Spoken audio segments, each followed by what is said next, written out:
السلام عليكم. تعالوا نعمل مع بعض بقى شوكولاتة بوانتي بطريقة سهلة، وهنستخدم بس 3 مكونات وهنطلعها بشكل وطعم رهيب احسن من بره بكتير، وكمان اوفر. كوبايتين بس من جوز الهند هتعملي كمية حلوة قوي. زي ما انتوا شايفين شكلها لوحده بس يفتح النفس.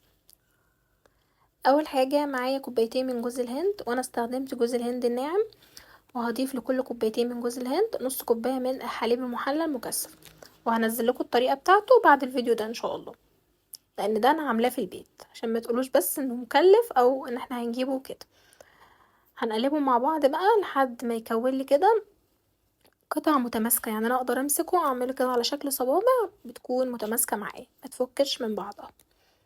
زي ما هتشوفوا معايا كده، اول ما بضغط عليها بلاقيها تتجمع معايا وكده بقيت جاهزه معايا. هنبتدي بقى نعملها على شكل اصابع كده، نقرب لشكل الجاهزه معانا بالطريقه دي.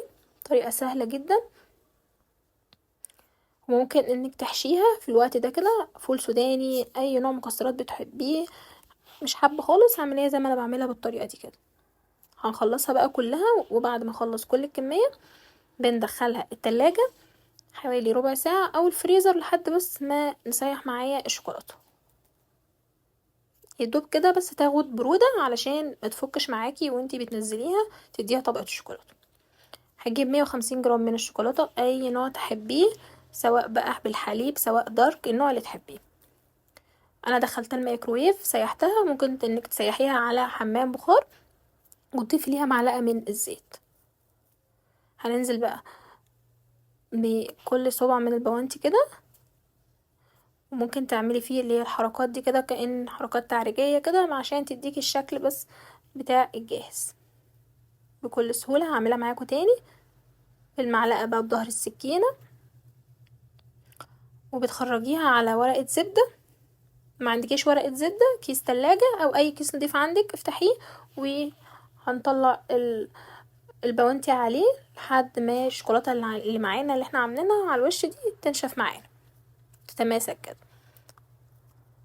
وده بيكون شكلها، ومش بتحتاج على فكره ان احنا ندخلها التلاجة تاني، لان الشوكولاته بتتماسك واحنا مش ضايفين لها اي مكونات تخليها ما تتماسكش معاكي. وبجد يا جماعه طعمها حلو قوي، وعملت كميه حلوه. شايفين شكل التعريجات اللي انا قلت لكم عليها بتكون اقرب للجاهزه وبتديها شكل حلو. ودي اللي انا حشيتها فول سوداني، بجد كان طعمها خطير.